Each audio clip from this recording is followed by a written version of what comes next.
En anden kæmpe fordel for jer ved toilettets funktion er ikke umiddelbart synlig. Den skyldes valget af de forskellige materialer. Også her har vi tænkt os rigtig godt om. For det er selvfølgelig et toilet, der også skal bruges udendørs, og derfor skal være relativt vejrbestandigt og stabilt i lang tid. På vores Kisana C1 bruger vi ABS, et meget hårdt materiale. Men da det er fast installeret, er der ikke fare for, at noget falder låg. Derfor har vi brugt en blødere plasttype til dette toilet. Det betyder, at selvom låget skulle falde af eller ned, så går det ikke i stykker. Men for at toilettet ikke skal være mindre stabilt, har vi forstærket alt i den nederste del med glasfiber, så vi her har en maksimal belastningsevne.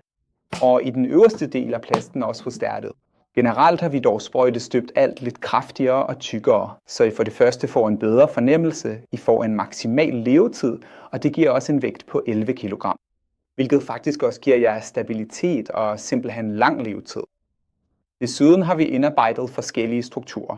I den nederste del vil I mærke, at toilettet er meget groft. Det hjælper jer især som beskyttelse mod snavs, eller hvis nogen kommer imod det med sko på den ydre del. I den øverste del af strukturen derimod meget finere. Det giver mulighed for en meget nemmere rengøring. Og låget er ligesom på Kisana C1 højglanspoleret, eller rettere værktøjet er, hvilket betyder, at I også her har maksimal hygiejne. Hvad giver valget af disse materialer os? I sidste ende kan vi uden problemer belaste dette toilet med op til 150 kg.